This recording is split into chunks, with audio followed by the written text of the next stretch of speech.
무더운 여름 한 주간도 하나님의 은혜 가운데 주님이 우리의 그늘막이 되어 주셔서 여러 가지 힘들고 또 세상을 바라보면 참 소망 들 것이 없는데 그래도 주께서 우리를 이 가운데 지켜주셔서 오늘 거룩한 하나님의 제단에 나와 예배자로 쓴 것 진심으로 감사를 드립니다. 옆에 분들 좀 격려했으면 좋겠습니다. 참 잘 나오셨습니다. 사랑합니다. 축복합니다. 이 무더운 여름에 제가 목양하는 가운데 늘 느끼는 것이 그겁니다.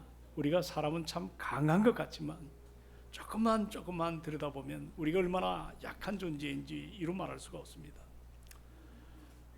그 지난날 IMF가 한창이던 1998년입니다.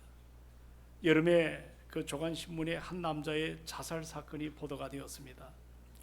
참 이 사건은 참 우리가 수많은 사람이 자살하지만 유독 그때 이것이 큰 사회적인 이슈가 됐던 이유가 있습니다. 건강한 가정들이 IMF 때문에 속수무책으로 그것을 극복하지 못한 채 무너진 가정이 한두 가정이 아닙니다. 이 자살한 이분은 그런 면에서 공감대가 사회적으로 굉장히 컸던 그런 사례였습니다. 이분은 한때 참 잘 나가던 중견 사업가입니다. 사업은 번창했죠. 자녀들은 아무 탈 없이 원하는 대학에서 공부를 잘하고 있었습니다. 그런데 뜻하지 않게 IMF가 찾아왔습니다. 부도로 인해서 사업을 내려놓아야만 됐습니다. 그 순간부터 경제가 무너지니까 자녀들 학비 대기가 버거웠습니다. 다니던 대학을 휴학했습니다. 설상가상으로 집도 차업으로 넘어가고 이제 여러 가지로 전혀 생각해 보지 못했던 저 산동네에 그 달동네 방앗간을 겨우 구해가지고 자녀들이 낯설은 그런 생활을 하게 되었습니다. 그러기를 수개월째 드디어 이 가정은 자살을 결심하고 이 세상을 떠났습니다. 그의 시신이 놓여있는 그 옆에 아주 작은 종이 한 장이 놓여있는데 아주 짤막한 이분의 유서입니다. 내 인생의 모든 문은 닫혀버렸다. 문이 닫혔다는 겁니다. 얼마나 노력을 많이 했겠습니까? 어디를 가도 열려있는 것이 없다. 사방이 다 막혀있다. 그리고 부인에게 여보 미안해. 하지만은 이 길 밖에는 내게 열려있는 문이 없구려. 그리고 그 사랑스러운 자식들에게는 이 아빠 용서해다오. 그의 유서의 전부였습니다. 어느 인생이라고 해가지고 닫힌 문이 없을까요? 우리 성도의 삶이라고 과연 닫힌 문이 없을까요? 우리 성도의 삶에도 닫힌 문이 있을 수 있다고 성경은 말씀합니다. 우리는 때로 인생을 참 여러 가지로 기대에 부푼 그런 모습으로 계획을 세울 때가 참 많습니다. 목표 세우지요. 출발이 너무나 좋습니다. 모든 것이 순조롭게 순풍에 돛단 듯 그렇게 모든 것들을 아름답게 거침없이 움직여 갑니다. 그런데 어느 순간에 사인도 없어요. 어떤 경고도 없어요. 갑자기 폭풍과 휘몰아칩니다. 방비하면 될 텐데, 좀 준비하면 될 텐데 그런 것들이 없이 갑자기 불어닥치니까 자신이 그렇게 기대했던, 그리고 자신 앞에 놓였던 그 활짝 열려진 문, 그 열려진 문이 한순간에 꽝 하고 닫혀버립니다. 오늘 성경은 이것이 우리 그리스도인들에게도, 하나님을 잘 믿는 신앙생활하는 우리에게도 이런 일이 일어날 수가 있다고 말씀을 주십니다. 그렇다면 우리는 이 문제 앞에 어떻게 이 닫혀진 문, 인생의 문, 참 사람이 젊을 때는 좀 실패해도 일어설 수가 있지만 나이가 이제 40대, 50대, 60대가 보면 한번 닫혀진 문을 뚫고 나이가 그렇게 만만하지가 않습니다. 이런 일로 인하여 우리가 얼마나 낙담하고 이것 때문에 우리가 얼마나 불안해하는지 이루 말할 수가 없습니다. 오늘 이 본문을 우리가 함께 되었습니다. 바울 자신이 가야 될 일이 막혀버렸어요. 이 바울은 한마디로 말하면 아주 직관적인 사람이고 뭔가 저돌적인 사람입니다. 어떤 팩트에 의해서 정말 올바르게 사는 그런 인생이었어요. 어떤 한 가지 문제도 고심하고 연구하고 계획하고 그것을 추진하는 불도저 같은 그런 성격의 소유자 중에 바울이 속해 있습니다. 근데 이 사도 바울이 계획했던 것이 무너진 거예요. 여러분 얼마나 난감하겠습니까? 오늘 우리가 읽었던 6절과 7절을 보면 성경께서 아시아에서 말씀을 전하지 못하게 하셨다. 다른 것도 아니고 바울이 가는 길을 성경께서 막으신 겁니다. 그러나 이들은 이 진리를 잘 모른 채 자기들이 가지고 있는 여러 가지 마스터 플랜이 있지 않겠습니까? 이것을 한번 성취해 보려고 부르기아와 갈라디아 땅으로 가고자 무시아 앞에 이르렀습니다. 그리고 저 비두니아로 가고자 애를 썼어요. 애를 썼다는 이 표현은 뭐냐면 노력했다는 말입니다. 그냥 되면 되고 안 되면 안 되는 우유부단한 자세가 아닙니다. 힘을 다했습니다. 간절히 노력했습니다. 이거는 단순한 생각이 아니에요. 실제로 그 목적을 성취하기 위해서 적극적으로 행동하고 자신이 가진 그 에너지, 이거를 다 쏟아 부었다는 의미가 담겨 있습니다. 어디로 가고자 했냐면 여기에 성경에 나와 있는 대로 무시아라는 곳에서 이르러서 이제 저 비두니아는 지금 우리로 말하면 터키의 저 북단입니다. 그러니까 앞으로 나오겠지만 마게도니아하고는 정반대 저 터키의 북쪽에 있는 아시아권입니다. 거기를 가려고 이렇게 준비하고 애를 썼던 것인데, 여기 본문에 보면 성령께서 그것을 막으셨다고 표현합니다. 오늘 사랑하는 여러분, 우리가 단순히 이것이 내가 마음먹은 것이 안 됐다, 또 여러 가지로 내가 공부하는데 어떤 진로를 해서 노력했다, 또는 여러 가지 취업 준비를 노력했다, 뭐 이런 정도의 문제가 막힐 때는 여러 가지 고민이 있을 수가 있지만, 그러나 적어도 사도 바울이 그 가는 길을 성령께서 막으셨다는 겁니다. 참 우리는 여기에 큰 생각을 해볼 수가 있는데, 여기 막으셨다는 단어가 허락하지 않으셨다는 단어입니다. 거기 나와 있죠? 허락하지 않았다. 이 단어는 헬라 말로 칼로스라는 말입니다. 여러분, 칼로스는 뭐라고 표현할까요? 그냥 예리한 칼로 잘라버리는 겁니다. 이 말은 뭐냐면, 일행이 소아시아에서 복음을 전하러 가는데 성령님이 오셔서 완전히 그들의 계획을 잘라버렸다는 겁니다. 더 이상 그 길을 가지 못하도록 막았습니다. 애쓰는 노력도 물거품이 되고 정말 저들이 최선을 다한 것도 무용지물이 되는 이런 상황. 우리는 오늘 본문을 통해서 이 문제를 아마 여러분 삶 속에서도 이 문제에 직면할 때가 있을 것입니다. 내가 원하는 계획이 안 됩니다. 내가 추구했던 사업이 그냥 무너집니다. 이제 직장생활, 여러분 나이가 되면 정년이 되어서 나갑니다. 이제는 정말 뭔가 내가 어떻게 살아가야 될지 막막할 때가 참 많습니다. 이제는 뭐 촉탁으로 조금씩 살아봐도 그날이 얼마 있는지, 얼마나 그런 일들이 쉽게 와가 닿는지 불안하기 짝이 없습니다. 우리의 삶이라는 것이 막막하기 짝이 없습니다. 앞길이 다 막혔다는 겁니다. 그러나 바울에게 있어서는 좀 서운함이 있지 않겠습니까? 자기가 자기 인생의 복을 받기 위해서 자기가 다른 건 몰라도 이 길을 하나님이 기뻐하는 일로 복음을 전하기 위해서 가는 길인데, 그 길을 커팅을 했다는 거예요. 칼로스, 무 자르듯 완전히 잘라버렸다.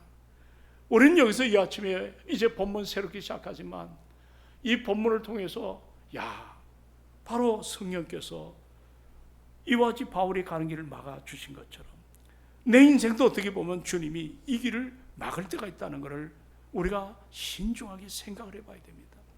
사랑하는 여러분, 하나님의 생각과 우리 인간의 생각은 다릅니다. 동의하십니까? 자, 하나님의 생각과 나의 생각은 다를 수가 있다 없다? 예, 다릅니다.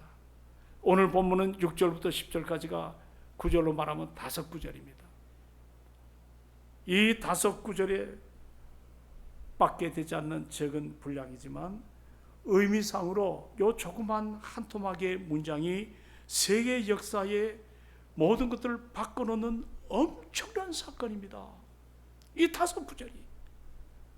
이게 성경 역사에 완전히 패러다임을 바꾸는 그런 엄청난 사건. 그래서 신학자들은 이 본문을 붙잡고 터닝 포인트라고 말합니다. 전환점. 따라합시다. 전환점. 오늘 이 아침 보이는 오늘 이 5구절은 우리 인생의 전환점으로 우리가 한번 해석을 해보고, 여러분의 삶이 이 말씀에 한번 좀 적용을 해서 우리 삶의 자세를 다시 한번 돌아보는 지혜가 필요합니다. 여러분, 우리 말씀드렸잖아요. 바울이 자기 인생 축복받기 위해서, 투자하기 위해서 누구 얘기 들으니까 거기에 투자하면 대박을 치더라, 거기에 주권을, 주식을 사면 괜찮겠더라, 거기에 또 땅을 투자하면 뭐가 되더라, 이런 어떤 인간적인 욕망을 가지고 이 길을 택한 것 아니지 않습니까? 하나님이 가장 기뻐하는 잃어버린 영혼을 찾고 그들에게 복음을 전하기 위해서 바울은 길을 떠난 겁니다. 그런데도 하나님께서 그 길을 막으셨습니다. 이 바울의 생각과 하나님의 생각이 다르다는 것이죠. 사람이 보기에는 참 이것이 올바르고 이것이 합당하고 이것이 참 이성, 가치, 어떤 환경, 우리의 모든 것에 상식이 맞는 것 같은데 하나님이 거절하십니다. 여러분이 성경을 묵상해보면 이사야서 55장 9절에 뭐라 그랬습니까? 하늘이 땅보다 높음처럼. 자, 하늘이 땅보다 어떻게 해요? 높음처럼. 뭐라고 그 다음에 표현하냐면 내 길은, 하나님 말씀하십니다, 나의 길은 너희 길보다 높다. 그리고 내 생각은 너희 생각보다 높다. 주님 말씀하셨어요. 잠언 16장 9절에도 보면 사람이 자기 마음으로 계획한다 할지라도 그 길을 인도하시는 분은 바로 하나님이시다 말씀하십니다. 사랑하는 여러분, 오늘 이 본문을 통해 저는 그런 생각을 해봤습니다. 여러분, 바울이 이 장면 앞에 얼마나 흔들렸겠는가. 아마 뭔가 영적 회의감들이 일어났을 것 같아요. 내가 내 생각대로 사는 것이 아니고 주의 뜻대로 살고 싶은데, 내가 말씀 순종하여 주님 나를 담메색 도상에서 만나서 내 인생 다 좋은 거, 가진 거, 누리는 거 다 내려놓고 똥찍기처럼 여기고 주님이 나를 부르신 부름의 상을 향하여 내가 목표를 향해 달려가는데 왜 이 길을 막으십니까?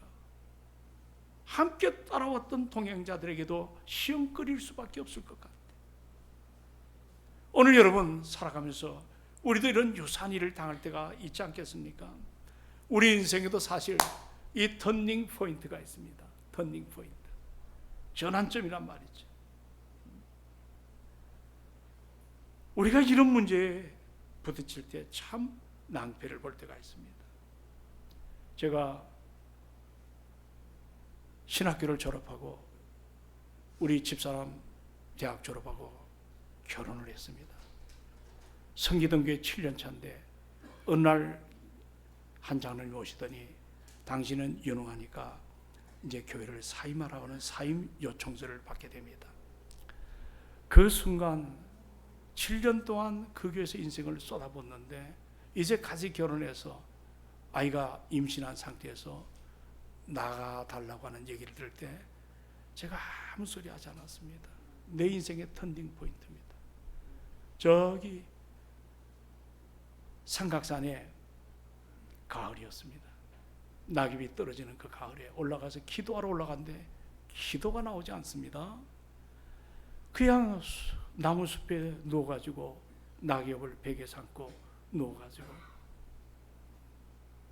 보니까 그 큰 나무 사이사이에 그 쏟아져 내려오는 빗살, 햇살, 그러면서 그렇게 내 마음 불안하던 것이 어느 날 마음이 편안해집니다. 하나님께 맡기자. 인간이 할 수 없는 건 어떤 나를 더 아름답게 키우시기 위한 하나님의 뜻이 아닌가. 아무것도 보이는 게 없습니다. 기도도 못하고 그냥 끙끙거리다가 산 아래로 내려왔습니다. 우리 인생이 그럴 때가 있습니다. 내가 적어도 목회기를 들어서고 믿음으로 살려고 또 가정도 꾸려보고 했는데 이게 내 인간의 청천벽력처럼 모든 걸 다 잃어버리는 순간이었습니다. 여러분, 내 인생의 문이 닫힌 거예요. 참 힘들었어요. 근데 제가 거기서 그래도 산에 올라가서 뻐그적 대면서 그냥 엎드렸다 누웠다 하늘을 쳐다보며 내 안에 어떤 한탄과 부정적 생각이 일어났다면 오늘 내가 이 자리에 있지 못했을 것입니다.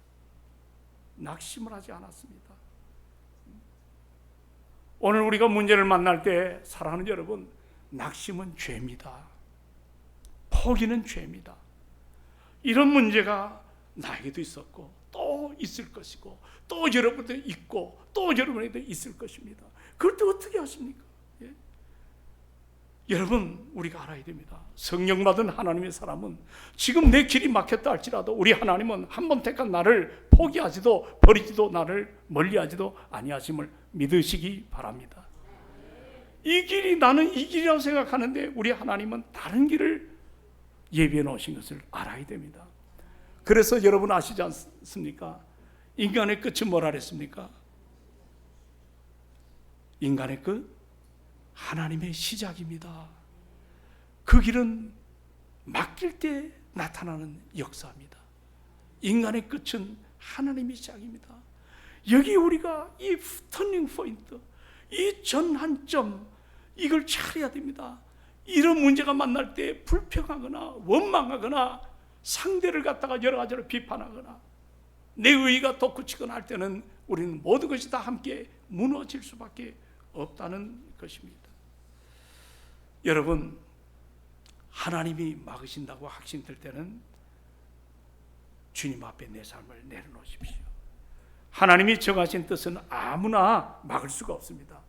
그러므로 가장 안전한 삶의 비결은 하나님의 뜻을 구하고 그 품에 그냥 안기는 거예요.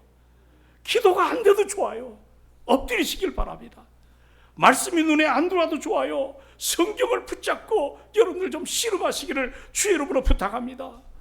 세상에 달려나가가지고 이것 저것 기웃거려봐야 여러분, 세상은 나의 인생을 가장 아름답게 이끌어가지 않습니다. 여러분, 우리는 그때 비로소 내 안에 성경이 역사할 때 이것이 하나님의 뜻인가? 이것이 하나님의 뜻이 아닌가?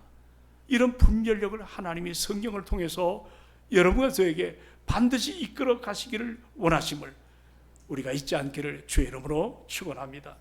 오늘 본문은 계속해서 우리에게 이 닫혀진 인생의 문, 이 닫혀진 인생의 문이 어떻게 열려질 수 있는가, 이걸 우리에게 말씀하고 있습니다. 바로 그것은 다른 것이 아닙니다. 우리 한번 따라합시다. 하나님의 음성을 들어야 된다. 자, 모두가 다 입을 열어서 다 같이 시작. 하나님의 음성을 열어야 된다. 아멘. 여기 9절과 10절을 같이 한번 읽어보자고요. 9절부터 10절을 같이 보자고요. 자, 다 같이 시작.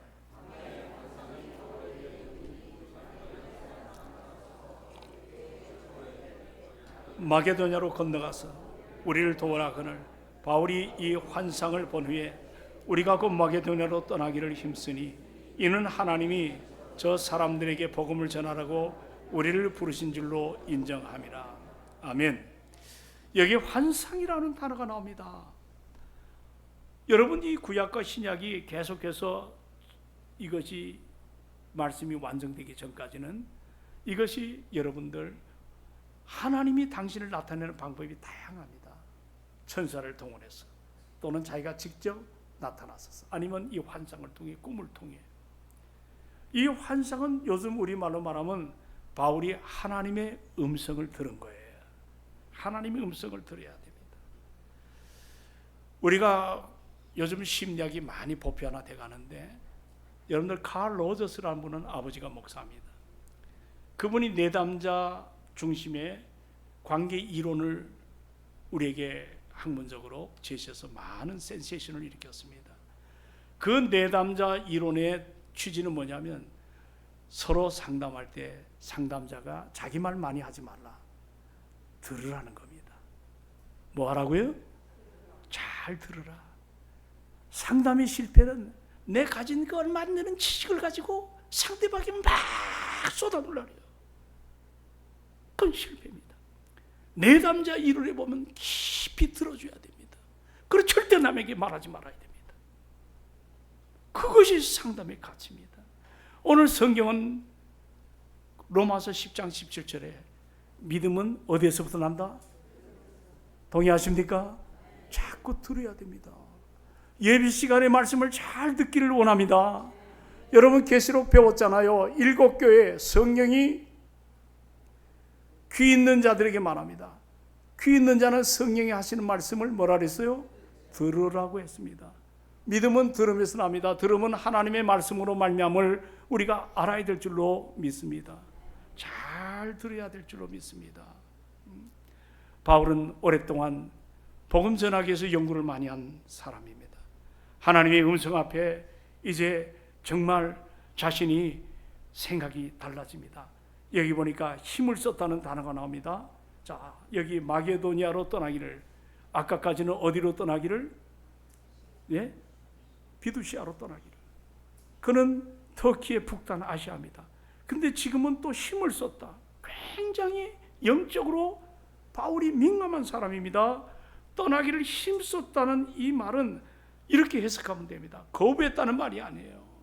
나 이 길로 가는데 왜 자꾸 주님 왜 이걸 안 들어주세요?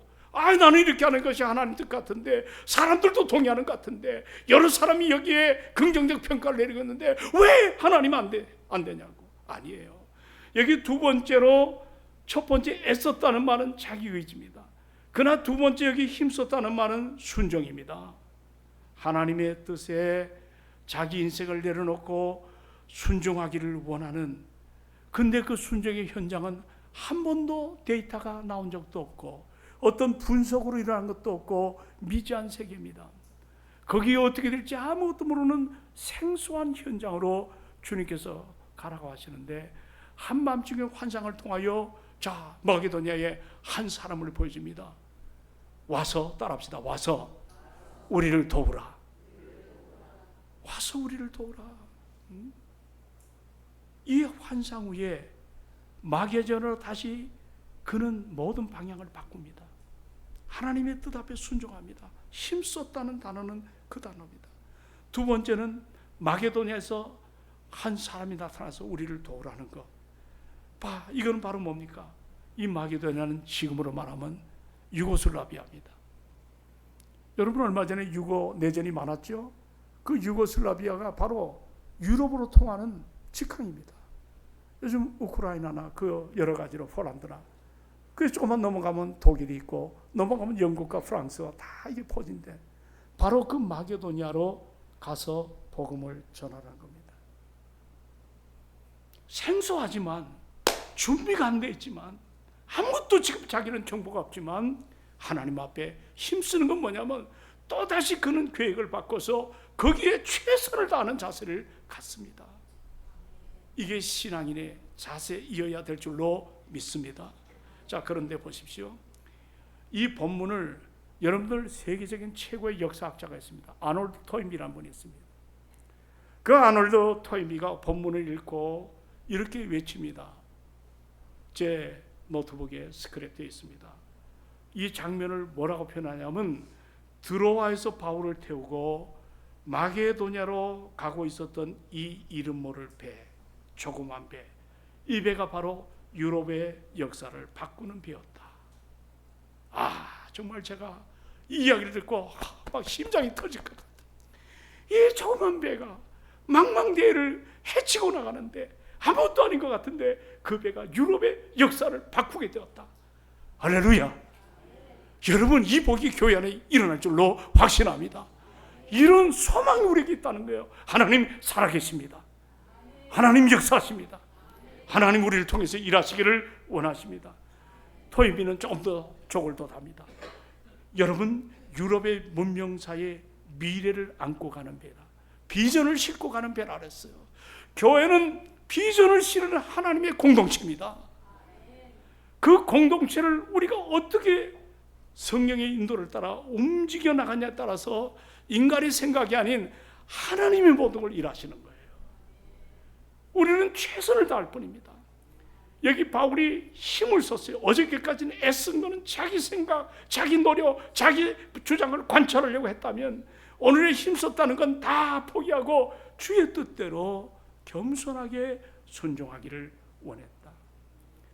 바울이 이 순종의 하나가 유럽이 바울이 전도한 이후에 200년 후에 복음화가 됐습니다. 아무도 아멘 안 하시는데 유럽의 그 넓디 넓은 땅이 복음화됐음을 믿으시기 바랍니다. 저 완전히 잡놈들이죠. 게르만 민족, 상놈들이죠. 야만족이죠. 그 게르만 독일이죠. 지금 최고의 지성인이죠. 영국, 여러분들 바이킹 아닙니까? 네덜란드, 참 그런 무리한 사람들이 성경이 그들의 영혼 속에 파고드니까 그들의 인생이 바뀌어진 겁니다. 그리고 그들은 거기서 멈추지 않았습니다. 복음 들고 전 세계 복음화로 그들은 감당을 했습니다. 조그만 이름 모를 조그만 배에 승선했던 이들이 하나님의 비전을 싣고 움직였던 그 마게도냐의 하나님의 환상을 통해 놀라운 역사가 일어났던 것이, 그렇기 때문에 오늘 사도행전 16장 6절로 10절 이 5구절을 터닝 포인트, 비전의 메시지라고 표현을 하고 있습니다. 자, 그러면 이 시간에 우리가 고민할 게 하나 있습니다. 어떤 걸 고민해야 되겠죠? 지금 우리의 마게도냐가 어딘가? 여러분, 작년에 올림픽이 일어났던 현장이 어딜까요? 올림픽을 어디서 했습니까? 모르면 전부 대한민국이라래요. 저 프랑스 아닙니까? 프랑스에서 올림픽을 했는데 그 개막식의 화려한 퍼레이드, 이 프랑스 사람들이 굉장히 미적 감각이 대단합니다. 웅장한 연출, 세련된 기술력, 겉으로 볼 때는 어디 흠잡을 데가 없지만 정말 저는 그 장면을 보면서 마음이 먹먹해졌습니다. 우리 예수님의 십자가에 달리기 전날 최후 만찬을 패러디해 버렸어요. 여러분, 패러디란 말은 뭐냐면 이 진중한 사건을 그냥 우습게 여겨버렸습니다. 주님이 십자가 지기 전 자기 사랑하는 제자들을 앉혀놓고 당신의 몸을 찢어가며 당신의 피를 터뜨려가면서 그들에게 십자가의 구속의 진리를 알려준 이 사건을 희화화시켜버렸어요. 우스꽝스럽게. 그리고 예수님의 그 십자가를 사랑하는 여러분 어떻게 만들었습니까? 예? 이거를 구원의 어떤 아름다움의 유일한 소망이 아니라 그냥 사람들에게 웃음거리로 가십으로 만들어버리고, 대신에 그들이 프랑스 사람들이 등장시킨 것이 뭐냐면 성혁명입니다. 인간은 엔조이라는 겁니다. 아무렇게나 살아도 된다. 예? 남자 여자 막 바꾸고 부부가 쇼핑하고 말이죠. 그냥 개파로 살아도 괜찮다는 겁니다. 오늘 우리 김명주 선교사님 네덜란드 잠깐 왔을 때 물어봤어요. 자녀들 교육이 네덜란드는 화란이라고 그러잖아요, 우리말로. 거기는 어릴 때부터 거기 개혁교회가 세워진 정말 대단한 성경적 교회가 많습니다. 신학자도 얼마나 많이 나오냐. 그러나 지금 거기는 어린아이 때부터 이제 아이들에게 동성애가 합법화시키고 화장실도 윤희, 남자 여자가 없애버리고 함께하고 이렇게 성장하고 남자와 여자가 성을 무력화해가지고 함께 살아가는 이것이 법적으로 보장을 받고 완전히 타락한 모습으로 바꿔놨습니다. 유럽입니다. 그게 남의 일이 아닙니다. 우리나라도 지금 걷잡을 없이 파고듭니다. 여러분, 앞으로 이제 소수인권법이 작년까지는 반대가 됐습니다. 이제는 기독교는 무시하지 않습니까? 앞으로 이것이 입법화가 되면 뭐가 되면 소수인권법이 뭐가 되면 이게 법에서 국회의원들이 입법시키면 이제 교회는 타종교를 여기서 얘기할 수가 없습니다. 불교 못합니다.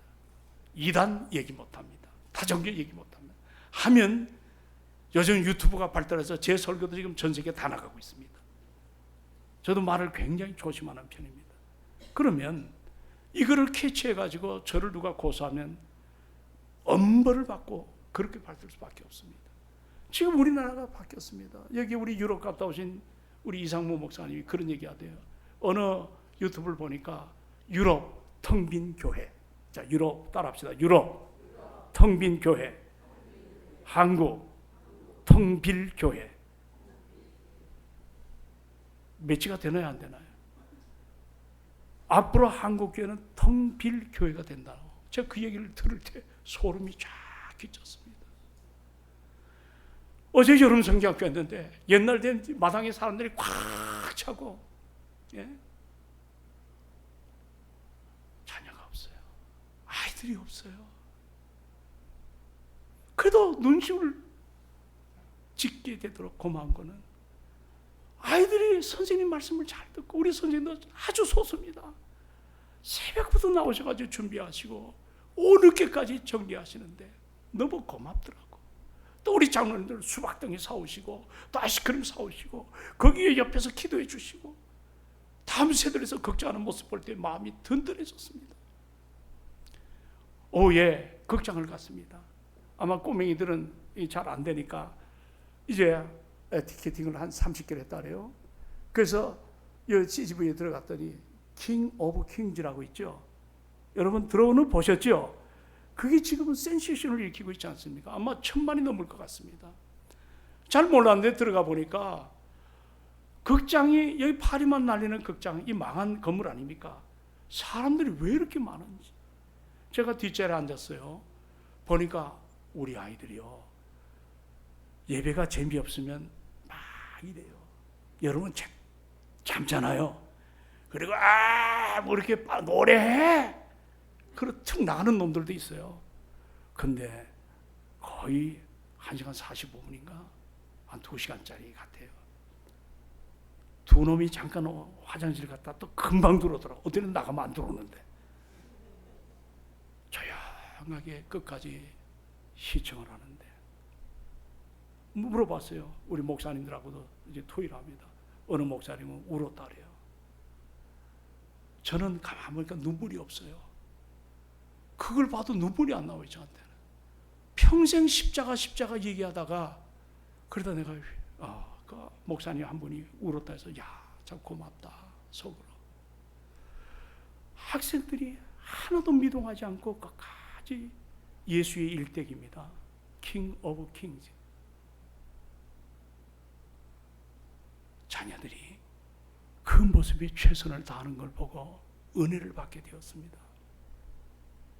여러분, 우리 교회 따라합시다. 우리 교회 희망이 있습니다. 이제 이 무더운 여름에 우리가 모이기를 힘쓰시고 흩어지면 전도하는 아름다운 모습으로 최선을 다한다면 우리는 하나님의 뜻을 잘 몰라요. 저도 몰라요. 그래서 하등바등 힘을 써요. 제가 이제 설교 한 편 준비하는데 제 서재 가면 제 서재 책이 15,000권, 위에까지 하면 2만 권이 넘습니다. 평생을 책을 모았습니다. 그냥 있겠습니까?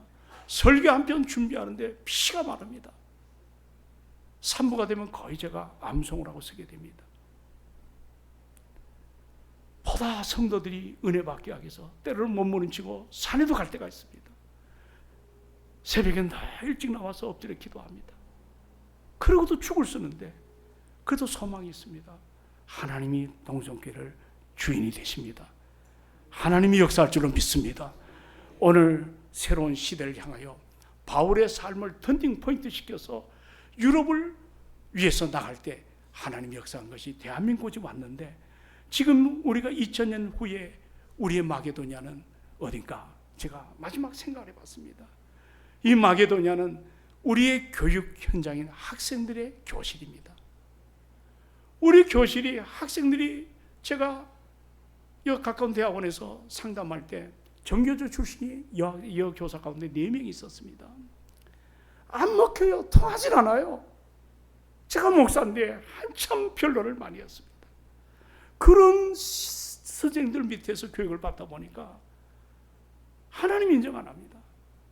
그 교육 현장이 오늘날 마게도냐입니다. 우리 청년들 인터넷 보시기 바랍니다. 어른들도 한번 인터넷에 들어가면 하루 종일 보는 사람이 있어요. 그게 마게도냐입니다. 영적 싸움의 현장입니다. 우리가 이런 상황을, 우리가 그냥 현실이 그러니까, 상황이 그러니까, 우리의 지금 모든 과정이 그러니까 우리가 그렇게 지금은 그러니까 어쩔 수 없다 이런 식이 아니라 오늘 그럼에도 불구하고 교회는 더 이런 자리에 모여 기도하시기를 주의 이름으로 축원합니다. 엎드려 기도하세요.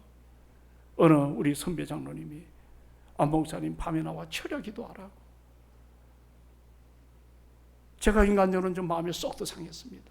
그러나 정말 저의 24시간을 바라보면 평생 그렇게 살아온 내 삶에 그래도 내가 뭔가 잘못한 게 있지 않겠냐. 그리고 이제 다시 한번 철야도 해보고, 누가 그럴 때 가장 힘든 게 뭐냐, 철야하고 금식이라래요. 내가 보니까 그걸 잘 못하는 것 같아. 그래서 주의 음성으로 듣고 저도 다시 한번 하나님 앞에, 제가 쓰임받는 그날까지 하나님 앞에 최선을 다하기를 원합니다. 여러분의 마게도냐가 어딥니까? 여러분의 마게도냐가 어딥니까? 여러분의 마게도냐가 어딥니까? 나는 손가락 하나 까딱하지 않고 우리가 말로만 할 수 있습니다. 지난주 사랑이 없으면 아무리 내가 말 잘해도, 아무리 산을 옮길 만한 지식과 믿음이 있어도, 여러분들 우리가 여러 가지로 은사가 많고 하더라도 사랑이 없으면 아무 소용이 없습니다. 이제 말씀을 정리합니다. 제가 오늘 정리 3가지만 말씀드립니다. 길이 막혔을 때, 따라합시다. 길이 막혔을 때, 좀 큰 소리로, 길이 막혔을 때 우리가 해야 될 일이 있습니다. 자, 첫째, 따라합시다. 하나님의 주권을 인정하자. 자, 뭐를 인정하자? 하나님의 주권을 인정하자. 두 번째로, 닫힌 문 앞에서 절대로 포기하거나 불평하거나 낙심하지 않기를 바랍니다. 유연하게, 처음에는 애써서 안 될 때, 또 음성을 들을 때 힘썼던 그런 유연한 순종이 우리에게 필요할 줄로 믿습니다. 지금 우리가 할 일은 너무 소중해요. 지금 영혼고래에 대한 복음전도 우리 교회가 여러분들 정말 힘있게 감당할 이 일, 그래서 새로운 마음을 가지고 성령이 우리에게 역사하시는 이 은혜 앞에 이제 새로운 시대를 열어가는 축복의 통로가 되는 우리 교회가 되기를 주의 이름으로 축원합니다. 이 은혜가 묻던 여름에 우리 안에 소망이 일어나고 아름다운 열매가 나타나기를 소원합니다. 기도하겠습니다. 은혜가 충만하신 주님, 참 부족함이 많습니다. 참으로 연약함이 많습니다. 하오나 아버지 하나님, 오늘 이 5구절이 짤막한 구절이지만 세계를 바꿔버렸습니다. 우리 동성께 늘 얘기하지만 순교의 피가 흐르는 교회입니다. 우리는 그 은혜 앞에 선 하나님의 자녀들입니다. 이제 우리 남은 여생 얼마 남지 않았습니다. 정말 유럽교회는 텅 빈 교회입니다. 한국교회 우리가 새롭게 인식하지 않으면 텅 빈 교회가 될 수밖에 없음을 고백합니다. 주여 우리에게 은혜를 부어주세요. 오늘 주신 말씀처럼 바울은 하나님의 뜻 앞에 자신의 모든 걸 내려놓고 믿음으로 순종할 때 놀라운 역사 주인공이 되었던 것처럼 우리 교회가 이 은혜 앞에 서게 하여 주옵소서. 예수님의 이름으로 기도하옵나이다. 아멘. 아멘. 자, 오늘 말씀을 생각하시면서 우리 찬송가 힘차게 부르십니다. 준비하신 예물을 올려드립니다.